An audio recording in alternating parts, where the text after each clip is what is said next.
Class 10th का result आ चुका है। अभी आप क्लास 11th में जाने वाले हो या जा चुके होंगे। ठीक है, तो क्लास 11 में हम बहुत सारी गलतियां करते हैं और इन गलतियों की वजह से हमें क्लास 12th में फिर आगे जाके रोना पड़ता है। ठीक है, तो जब आप क्लास 11th में आओगे तो सबसे पहला काम आपको क्या चूज करना होगा कि भैया आपका स्ट्रीम क्या है। ठीक है, आप कौन से स्ट्रीम लेके पढ़ना चाहते हो। आपको आर्ट्स लेना है, आपको साइंस लेना है, आपको कॉमर्स लेना है। कोई भी एक स्ट्रीम चूज करनी है जिसमें आपका इंटरेस्ट हो, जो आपको पढ़ने में अच्छा आता हो, जो आपको समझ में आता हो, जिसमें आप मेहनत कर सकते हो। ये नहीं कि मेरा दोस्त आर्ट्स ले रहा है तो मैं भी आर्ट्स लूंगा, मेरा दोस्त साइंस ले रहा है तो मैं भी साइंस लूंगा। ठीक है, भेड़ चाल में नहीं जाना है। आपकी लाइफ है, आपकी जिंदगी है, आपको अपना करियर खुद बनाना है, आपका दोस्त आके नहीं बनाएगा। ठीक है, तो भेड़ चाल के पीछे मत जाओ, अपना दिमाग यूज करो, खुद से एक बार पूछो और एक जो सुटेबल आपका स्ट्रीम है, आप जिसमें मेहनत कर सकते हो, जो चीज पढ़ने में अच्छी लगती है आपको, वो आप पहले चूज करना। ठीक है, क्लास 11 में बहुत सारी हम गलतियां करते हैं, उन गलतियों को हमें बचना है। पहली गलती हम क्या करते हैं, मैं तो रेस्ट करूंगा। ठीक है, क्लास 11 में आते ही हमारी जो पहली मेंटेलिटी है कि मैंने अभी 10th का बोर्ड एग्जाम दिया है, मैंने पूरे साल मेहनत की है, तो मैं क्लास 11 में रेस्ट करूंगा। भाई तुमने जितना मेहनत 10th में किया है ना, जो सिलेबस था उसका 5 गुना सिलेबस, 10 गुना सिलेबस है क्लास 12th में। क्लास 10 तो बहुत ही आसान थी, बहुत ही आसान। अब जब क्लास 11th में आओगे ना, तो भाई तुम यहाँ थे, अब सिलेबस यहाँ पे होगा। ठीक है, वीडियो में आगे बढ़ने से पहले मैं बच्चों बताना चाहता हूँ, अगर आपने कॉमर्स लिया है और आपका सपना है कि मुझे chartered accountant, CA, CS, high paying jobs करना है, तो आप लोगों के लिए बहुत धमाका ऑफर लेके आया है कॉमर्स वाला। अभी तगड़ा ऑफर डिस्काउंट चल रहा है, ये ऑफर छूट ना जाए, वीडियो को पूरा देख लेना और डिस्क्रिप्शन आप जरूर चेक कर लेना। तो सबसे पहला जो बैचेस आपके लिए आ रखा है वो है यूपी एंड बिहार दोनों का कंबाइन बैच आ रखा है क्लास 11th वालों के लिए। ठीक है, बैच का नाम है उदय स्टेट बोर्ड। ठीक है, क्लास 11th कॉमर्स 2026। इसमें दो बैचेस हैं, एक तो नॉर्मल है और एक प्रो है। नॉर्मल की खासियत क्या है, आपको लाइव एंड रिकॉर्डेड क्लासेस मिलेंगे, डेली प्रैक्टिस प्रॉब्लम मिलेगी, साथ ही साथ लेक्चर नोट्स मिलेंगे और 24/7 आपको डाउट सपोर्ट मिलेगा। कितने में? 1999 में। ठीक है, 1999 में। जो इसके एक्चुअल कॉस्ट है वो है 12,000, जो कि अभी आपको मिलेगा सिर्फ और सिर्फ 2,000 रुपये में। ठीक है, तो फटाफट जाइए क्योंकि बाद में ये चीज़ छूट जाएगी। अगर आपको थोड़ा एक्स्ट्रा फीचर चाहिए तो आप प्रो वर्जन ले सकते हैं, उदय प्रो। इसमें क्या है, लाइव रिकॉर्डेड क्लास रहेगी, डेली प्रैक्टिस प्रॉब्लम रहेगी, लेक्चर नोट्स रहेंगे और जो आने वाले बैचेस होंगे उनका आपको एक्सेस मिल जाएगा पहले से। ठीक है, और इसकी जो प्राइस है वो ऑलमोस्ट डबल है, इससे 3,999 का है। तो आप अपने सुविधा अनुसार देख सकते हैं कि आपको कौन सा परचेज करना चाहिए। नेक्स्ट अगर मैं बात करूं, ठीक है, क्लास 12th वालों के लिए यूपी और बिहार का हमने सेपरेट बैचेस लॉन्च किया है। ठीक है, तो यहाँ पर आपको मिलेगा सबसे पहले परिश्रम UP state board class 12th commerce 2026, ये बैच का नाम है। तो इसमें भी दो प्रकार के बैच है, एक तो नॉर्मल है, एक प्रो है। नॉर्मल की वही खूबी है, लाइव एंड रिकॉर्डेड क्लासेस मिलेंगी, डेली प्रैक्टिस प्रॉब्लम मिलेंगे, लेक्चर नोट्स मिलेंगे, 24/7 आपको डाउट सपोर्ट मिलेगा। प्राइस कितना है? 1999। और प्रो में वही खूबी है, इसमें क्या होता है, सारी चीज़ें रहती हैं। इसमें आपको CUT सहित आगामी बैचेस जो आने वाली हैं उनका एक्सेस आपको मिल जाता है, उसके लिए आपको अलग चार्जेस नहीं देना पड़ेगा। तो इसका जो प्राइस है वो है 3,999, यानी कि 4,000 रुपये। सेम चीज हमने अलग बैच बनाया है बिहार वालों के लिए। ठीक है, परिश्रम Bihar state board class 12th commerce 2026। ठीक है, सेम फीचर्स हैं दोनों में, एक नॉर्मल बैचेस है, एक प्रो बैचेस है। नॉर्मल का प्राइस है 1999 और जो प्रो का प्राइस है वो है 3,999। प्रो में वही खूबी एक बढ़ जाती है कि आपको CUT का जो एग्जाम है उस वो और आने वाले जो बैचेस होते हैं उनका आगामी एक्सेस आपको आराम से मिल जाता है, उसके लिए आपको अलग चार्ज नहीं देना होता है। ठीक है, तो प्लीज अभी जाओ, अभी चल रहा ऑफर चल रहा है। आपको और भी थोड़ा डिस्काउंट चाहिए 200 रुपये का, तो मेरा जो कूपन कोड है MAHA200 उसको यूज कर लेना, आपको 200 रुपये और मिल जाएंगे। तो डिस्क्रिप्शन में जाइए, लिंक मिल जाएगी, जाके आप बैचेस परचेस कर सकते हैं। बहुत ही आसान। अब जब क्लास 11th में आओगे ना, तो भाई तुम यहाँ थे, अब सिलेबस यहाँ पे होगा। ठीक है, जो चीजें इतनी आसान थी, जो साइंस की एक पतली किताब पढ़ते थे, भाई केमिस्ट्री की एक अलग होगी, फिजिक्स की अलग होगी, ठीक है, बायोलॉजी की अलग होगी, उनकी भी 2-2 किताबें हैं, मैथ की 2-2 किताबें हैं। जो चीज तुम पहले पढ़ा करते थे उससे टोटली अलग चीज आपको देखने मिलेगा, लेवल ही अलग हो रखा होगा। ठीक है, तो ये मत सोचो कि भाई मैं रेस्ट मार दूंगा, रेस्ट करोगे तो भाई काम फतेह हो जाएगा। और जब तुम क्लास 11 में आओगे ना तो स्टार्टिंग के 1 से 1.5 महीने तुम्हें लगेगा कि यार कितना ही टफ है, यार कितना टफ है, मुझसे नहीं होगा। तो उस फेज को तुम्हें हैंडल करना है, ठीक है। हो जाएगा, सारा कुछ आराम से हो जाएगा। लेकिन आप एक सीढ़ी से दूसरी सीढ़ी जा रहे हो ना, एक मंजिल से दूसरी मंजिल पे जा रहे हो, तो थोड़ा टाइम तो लगता है, थोड़ी थकावट फील होगी। थकावट का मतलब इन द सेंस कि आप जब कक्षा 11 की किताबें खोलोगे ना तो आपको लगेगा अरे भाई ये क्या है, ये इतना टफ क्यों है, हमने तो कक्षा 10 में इतना आसान पढ़ा था, ये एकदम से क्या आ गया। वो फेज सबके साथ होता है, उस फेज को आप संभाल लेना, मुझे पता है आप फोड़ दोगे। तो ये गलती मत करना कि मैं तो रेस्ट करूंगा, ये अपने दिमाग से निकाल दो। रेस्ट का कोई चक्कर नहीं है, पूरे साल मेहनत करनी है, ठीक है। इस साल अगर अच्छे से मेहनत कर लिया तो क्लास 12th में कोई दिक्कत आएगी ही नहीं, टॉपर तुम बनोगे, ठीक है, टॉपर तुम बनोगे। तो ये दिमाग से निकाल दो कि मैं तो भाई रेस्ट करूंगा। अगला क्या है, डिस्ट्रैक्शन से बचो। अगला क्या है भैया, डिस्ट्रैक्शन से बचना है। क्योंकि भाई क्लास 11th में हो, 17-18 साल तुम्हारी ऑलमोस्ट एज हो रही होगी, 16-17 साल की एज हो रही होगी। हमारे हार्मोन बहुत सारे बदल रहे होंगे, ठीक है। और आपको अपोजिट चीज़ें अट्रैक्ट करेंगी, लड़कों को लड़कियां अच्छी लगेंगी, लड़कियों को लड़के अच्छे लगेंगे, ये मेरी गर्लफ्रेंड बन जाए, वो मेरा बॉयफ्रेंड बन जाए, ठीक है, इसके साथ मेरी सेटिंग हो जाए। ये सब थॉट्स दिमाग में आ रहे होंगे, ये तुम्हारे थॉट्स नहीं है, ये तुम्हारे हार्मोन्स की चाहत है। तुम्हारे हार्मोन तुमसे कहेंगे, उसको काबू में रखना है। क्योंकि इन चक्करों में अगर तुम पड़ गए भाई, तुमने अपने हार्मोन्स को कंट्रोल में नहीं रखा है ना, तो तुम इसी में उलझ के रह जाओगे, जिंदगी बर्बाद हो जाएगी। क्लास 11th में नहीं, पूरा जिंदगी बर्बाद होगा, ठीक है। तो इनसे बच के रहना है। जो भी आपके डिस्ट्रैक्शन है, डिस्ट्रैक्शन बहुत टाइप्स के होते हैं। आप स्कूल बंक करके खेलने कूदने जा रहे हो, दोस्तों के साथ इधर उधर गेड़ी मार रहे हो, ठीक है। आप दिन भर सोशल मीडिया खोल के इसके साथ चैटिंग, उसके साथ चैटिंग, इन सब में टाइम वेस्ट मत करना। आप विद्यार्थी जीवन में हो, समय का सदुपयोग कीजिए, ठीक है। क्योंकि ये समय अगर चला गया तो वापस मुड़ के नहीं आएगा दोबारा, पछतावे के अलावा और आपको फिर बाद में कुछ नहीं मिलेगा। तो डिस्ट्रैक्शन से बचना है, ठीक है, अपने हार्मोन को काबू में रखना है। नेक्स्ट आपका आ जाता है सिलेबस एंड बुक्स। आपको अपने सिलेबस का अच्छा ज्ञान होना चाहिए, ठीक है। सिलेबस को निपटा, क्या है मेरा सिलेबस, मुझे क्या पढ़ना है, वो ध्यान रखिए। और बुक्स आपको देखिए, अभी आप एनसीईआरटी तो पढ़नी ही पढ़नी होती है, एनसीईआरटी आपके पास होगी।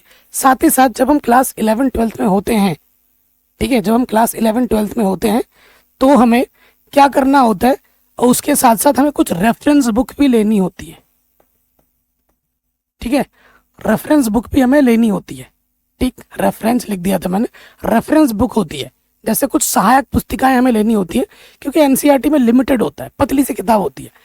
सहायक किताब लोगे तो कम से कम आपको क्या लेनी है, मैथ की मत लो, आपको फिजिक्स और केमिस्ट्री की तो लेनी ही लेनी है, ठीक है, बायोलॉजी की लेनी ही लेनी है, चाहे आप किसी भी की भी ले लो। अगर आप मुझे पर्सनली मैसेज करोगे तो मैं बता दूंगा, ठीक है। अगर मैं ये इस वीडियो में बोलूंगा तो आप बोलोगे आपको सर पैसे दिए इन्होंने तो आप बोल रहे हो, नहीं। तो जो आपको एक रेफरेंस अच्छी जो मिलती है मार्केट में, जो आपके दोस्त टीचर बोलते हैं, वो ले लेना, तो वो आपको हेल्प करेगी, ठीक है। तो बुक्स के बारे में बता दिया।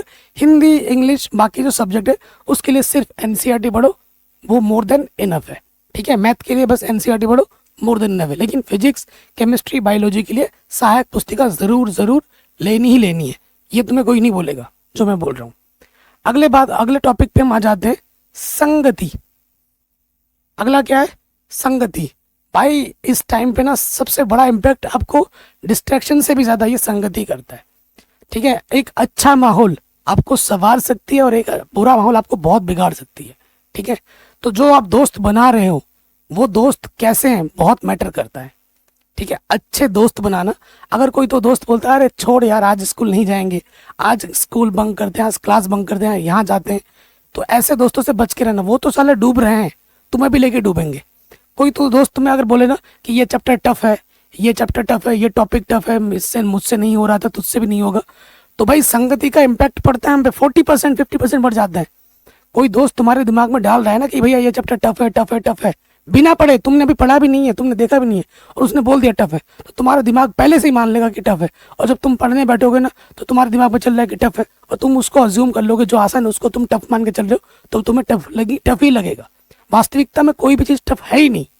अगर आप फोकस से पढ़ाई कर रहे हो, आपका मानसिक संतुलन सही है और आप सही एकाग्रता के साथ पढ़ाई कर रहे हो ना, तो हर एक चीज़ आसान है, हर एक विषय आसान है। तो संगति ध्यान से चूज करनी है, अपने दोस्तों को ध्यान से बनाना है। जो भी दोस्त ऐसे चीज़ों से आपके लिए बोलते हैं उनको उनको पल्ला झाड़ो, ठीक है। मेरे साथ हुआ है क्लास 12th में। मैंने क्लास 12th में सोच लिया था कि इन दोस्तों के साथ ज़िंदगी में मैं दोस्ती कभी नहीं रखूंगा, मैंने रखा नहीं। आज 16 साल हो गए, उनसे मैं बात तक नहीं करता। हाँ, रास्ते में कभी दिख जाता, हाँ हेलो बस खत्म। लेकिन उनके साथ घूमना फिरना चलना बात करना सब बंद करो। अच्छे दोस्त बनाओ जो खुद भी पढ़े और तुम्हें भी मोटिवेट करे, सिर्फ पढ़ाई के लिए नहीं, हर चीज़ के लिए, ये ध्यान रखना। अगला आता है अपने टाइम टेबल बनाओ, ठीक है। पढ़ रहे हो, आज ये पढ़ लिया, थोड़ी देर बाद वो पढ़ लिया, ये कर लिया, वो ऐसा नहीं होना चाहिए। आपको पढ़ाई करने के लिए एक प्रॉपर टाइम टेबल बनानी है। अगर आप बोलोगे सर एक टाइम टेबल हमारे लिए अलग से बना दो, तो मैं अलग से टाइम टेबल भी बना दूंगा। लेकिन हाँ, एक प्रॉपर टाइम टेबल होना चाहिए कि मैं सुबह ये पढ़ूंगा, शाम को ये पढ़ूंगा, दोपहर को ये पढ़ूंगा। स्कूल के अलावा कई बच्चे क्या आते हैं, सिर्फ स्कूल जाते हैं और स्कूल के बाद कोचिंग जाते हैं, बस उसके उनका काम खत्म कि भाई मेरा तो काम हो गया। सब चीज़ों से ज़्यादा ज़रूरी है आपकी सेल्फ स्टडी। कोचिंग्स पढ़ा आप लोगों, आपने यूट्यूब से पढ़ा, आपने स्कूल से पढ़ा, उसके बाद अगर आप उसका रिवाइज नहीं कर रहे हो, सेल्फ स्टडी नहीं कर रहे हो, तो सब वेस्ट है। सेल्फ स्टडी बहुत ज़रूरी है, ठीक है, ये ध्यान रखना। एक प्रॉपर टाइम टेबल बनाओ और सभी विषयों को अहमियत देनी है। फिजिक्स, केमिस्ट्री, मैथ, बायोलॉजी, इनको तो अहमियत दोगे ही दोगे। साथ ही साथ जो हिंदी इंग्लिश हमारे 2 सब्जेक्ट हैं, उनको भी थोड़ा थोड़ा टाइम 10 मिनट 20 मिनट डेली देना है। सभी विषयों को हमें अहमियत देनी है। ये नहीं कि दिन भर गणित पढ़ रहे हो, दिन भर केमिस्ट्री पढ़ रहे हो, दिन भर फिजिक्स पढ़ रहे हो, नहीं। सबको हमें इंपॉर्टेंस देनी है। सभी विषयों में हमारी कमांड अच्छी रहेगी तो ही हम टॉपर बन पाएंगे, तो ही हम खुद को निखार पाएंगे, ठीक है ना। तो एक प्रॉपर टाइम टेबल का बनाकर उसको फॉलो करना बहुत ज़रूरी है। अब हम बात करते हैं कंसिस्टेंट रहो, ठीक है। कंसिस्टेंट रहो। आप क्या हो सकता है कि आप ये वाला वीडियो देख ले, मोटिवेशन कोई वीडियो, अरे भाई मैं तो दबा के पढ़ूंगा आपसे, मैं पूरा 2-3 दिन दबा के पढ़ रहा हूँ, पूरा हफ्ते पढ़ लिया दबा के, उसके बाद मेरा मोटिवेशन खत्म हो रहा है, फिर मैं पढ़ नहीं रहा हूँ 2 दिन 10 दिन 5 दिन, है ना, महीना भर। अरे यार छोड़ यार, पढ़ लूंगा बाद में, जब एग्जाम आएगा पढ़ लूंगा, हाफ ईयरली आएगा तब पढ़ लूंगा। ऐसे माइंड सेट में रहोगे ना तो फिर चलेगा नहीं। कंसिस्टेंट रहना है मेरे भाई, ठीक है। डेली एक टाइम टेबल को फॉलो करना है। मैं आपको बोलता हूँ हफ्ते के 6 दिन दबा के पढ़ाई करो, संडे का दिन दबा के चुल मचाओ, हुड़दंग मचा दो। जितना खेलना कूदना है, घूमना फिरना है, संडे को करो। लेकिन स्टार्टिंग के जो सोमवार से लेकर शनिवार है, दबा के मेहनत करनी है, दबा के पढ़ाई करनी है। समझ रहे हो मेरे भाई, ये माइंडसेट रहना चाहिए। तो ये नहीं कि भाई आज पढ़ रहा हूँ 2 दिन दबा के पढ़ाई किया और फिर पूरे महीने छुट्टी मार रहे हो, ऐसा नहीं होना चाहिए। कंसिस्टेंट बहुत ज़रूरी है। जो बच्चा कंसिस्टेंट रहता है वही आगे बढ़ता है, किसी भी फील्ड में हो, ठीक है। तो कंसिस्टेंट आपको रहना है। अगला है अपने खुद के नोट्स बनाओ जब भी आप पढ़ रहे हो। कई बच्चे क्या करते हैं, नोट्स खरीदते हैं। मैं इनकी बुराई नहीं कर रहा हूँ, अच्छे नोट्स आपको हमारे पास होने चाहिए, लेकिन जो आप पढ़ रहे हो उसके खुद के नोट्स ज़रूर बनाओ। टीचर से जो आप पढ़ रहे हो, जो टीचर लिखवा रहा है, उसको देख देख के खुद लिखो। लिखने से क्या होता है, आपका माइंड उस चीज़ को रिवाइज करता है, दिमाग में अच्छी से बैठती है, एक अच्छा नोट्स बनता है। जो जब हम अपना खुद का लिखा हुआ पढ़ते हैं तो हमें जल्दी समझ में आता है, जल्दी रिवीजन होता है, चीज़ें हम जल्दी करेक्ट कर पाते हैं, ये मानते हो, और बहुत हेल्प करेगा। तो जब भी कोई विषय पढ़ रहे हो, चाहे गणित है, चाहे फिजिक्स है, केमिस्ट्री है, कोई भी विषय है, नोट्स ज़रूर बनाने हैं। नोट्स बनाते हुए पढ़ाई करनी है, ठीक है। तो खुद के नोट्स ज़रूर बनाओ, ये ध्यान रखना। नेक्स्ट पे आ जाते हैं, आखिरी टिप्स एंड ट्रिक्स है ये हमारा, रिवीजन और टेस्ट। सारा चीज़ हो गया, ठीक है। आप क्या पढ़ रहे हो, चैप्टर 1 पढ़ा, चैप्टर 2 में गए, 2 से 3 में गए, लेकिन चैप्टर 1 को आप देख नहीं रहे हो, चैप्टर 2 से देख नहीं रहे हो, आप आगे बढ़ रहे हो, पीछे का चैप्टर भूल रहे हो। ऐसा नहीं होना चाहिए, ठीक है। प्रॉपर आपको रिवाइज करना है, हर विषय को आपको रिवाइज करना है। देखो टॉपर का यही एक सीक्रेट होता है, सबसे बड़ा सीक्रेट तो यही है, रिवीजन और रेगुलर बेस पे वो टेस्ट देता है, ठीक है। तो आपको रिवीजन रेगुलर करना है। आप जो भी चैप्टर पढ़ रहे हो तो वो हफ्ते में एक बार रिवाइज में आना ही चाहिए। जैसे आप चैप्टर नंबर 10 में भी चले गए ना, तो पिछले के जो 9 चैप्टर हैं वो हर हफ्ते आपने कम से कम 10 मिनट 5 मिनट देखा जरूर हो। जब आप रेगुलर देखोगे ना तो आपको रिवीजन करने के लिए 1-1 घंटा 2-2 घंटा नहीं लगेगा, आप 10 मिनट 5 मिनट में ही पूरा चैप्टर रिवाइज कर लोगे। भाई ये आता है, ये ऐसे ऐसे फटाफट हो जाता है जब आप बार बार देखोगे उस चीज़ को, ठीक है। तो बार बार आपको रिवाइज करना है, ठीक है। चैप्टर से टच छूटना नहीं चाहिए। अगर आप चैप्टर से टच छोड़ दोगे तो वो चैप्टर तुम्हें छोड़ देगा, तुमसे नाराज हो जाएगा, तुम बोलोगे अरे, फिर जब बहुत टाइम बाद देखोगे तुम्हें लगेगा कि मैंने तो पढ़ा ही नहीं कुछ, ठीक है ना। तो रिवीजन बहुत ज़रूरी है, revision is the most important thing, ठीक है। उसके बाद आप टेस्ट ज़रूर दो, जैसे ही कोई चैप्टर खत्म होता है उसका टेस्ट देना है, ठीक है, आप टेस्ट मुझसे बोलो, मैं आपका टेस्ट लूंगा। ठीक है, चाहे वो फिजिक्स हो, केमिस्ट्री हो, मैथ हो, कोई भी विषय हो, रेगुलर टेस्ट दीजिए। चैप्टर 1 का दिया अलग, चैप्टर 2 का अलग दिया, 3 का अलग दिया, उसके बाद मिला मिला के देना है। 2 चैप्टर का मिलाकर, 3 का मिलाकर, 4 का मिलाकर। टेस्ट देने से क्या होता है, आप रिवाइज करते हो, आप उसको अच्छे से सीखते हो, लर्न करते हो, उसके बाद क्वेश्चन प्रैक्टिस होती है आपकी, आपका एग्जाम का जो एक डर है वो भी दूर होता है। ठीक है, ओवरऑल आपकी ग्रोथ अच्छी होती है। ठीक है, ये चीज आप करोगे तो आप फोड़ के आओगे। जो भी चीजें मैंने बताई हैं अभी इस वीडियो में, वो सारा वेरी वेरी इंपॉर्टेंट, आप खुद हम ये चीज मानोगे। तो मेन सबसे बड़ा मुद्दा क्या होता है कि क्लास 11 में बच्चा आके रिलैक्स कर जाता है। और मोस्टली बच्चे क्लास 12th में जो आते हैं, 90% बच्चे, सर मेरी क्लास 11 बर्बाद है, क्या करूं? तो फिर उसको डबल मेहनत करनी पड़ती है। और जिस भाई बहन ने क्लास 11th में अच्छी पढ़ाई की है, उसको 12th में दिक्कत ही नहीं होती है, वो आराम से टॉपर बन जाता है। ठीक है, तो यही आपका बेस बनाता है 11th। अगर आपका बेस अभी मजबूत हो गया, 12th में तो दिक्कत होगी नहीं, आगे ग्रेजुएशन में भी कभी दिक्कत नहीं आएगी।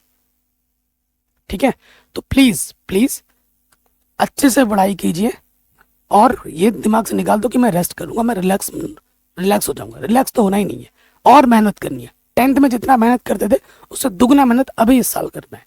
ठीक है, बाकी डिस्क्रिप्शन आप जरूर चेक कर लें, आप लोगों के लिए खजाना छोड़ रखा है, बैचेस आप ज्वाइन कर सकते हैं।